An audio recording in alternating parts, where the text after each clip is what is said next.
اس کا انتقال ہو جائے وہ جنتی ہے، اور جو بندہ مغفرت کے ان دنوں میں رو کر توبہ کرتا ہے اللہ اس سے راضی ہو جاتے ہیں، اس کا حساب آسان کر دیا جاتا ہے اور جنت میں اس کا چہرہ 14ویں کے چاند کی طرح چمکے گا۔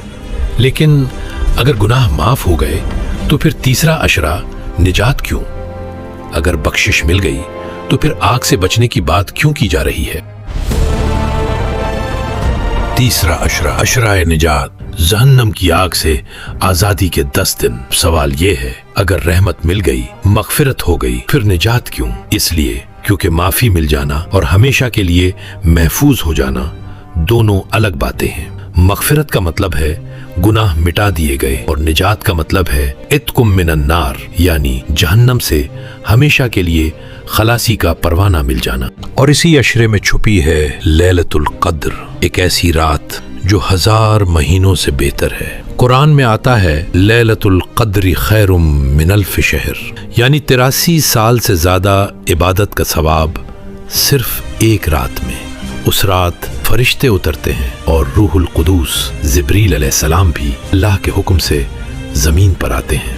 اس رات ہر اہم امر، ہر فیصلہ طے کیا جاتا ہے۔ اور جب حضرت عائشہ رضی اللہ عنہا نے پوچھا کہ اگر مجھے یہ رات مل جائے تو کیا پڑھوں، تو رسول اللہ صلی اللہ علیہ وسلم نے انہیں یہ دعا سکھائی، اللہم انک عفو تحب العفو فاعف عنی، مطلب یا اللہ تو معاف کرنے والا ہے، معافی کو پسند کرتا ہے، مجھے بھی معاف فرما دے۔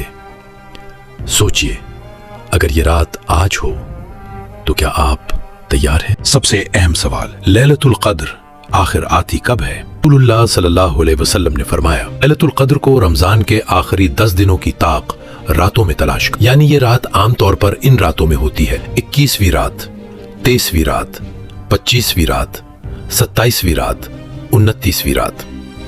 بہت سے علماء کے قریب 27ویں رات کی امید زیادہ ہوتی ہے، لیکن یقینی طور پر کوئی ایک رات طے نہیں کی گئی تاکہ بندہ صرف ایک رات نہیں بلکہ پورے آخری عشرے میں عبادت کرے۔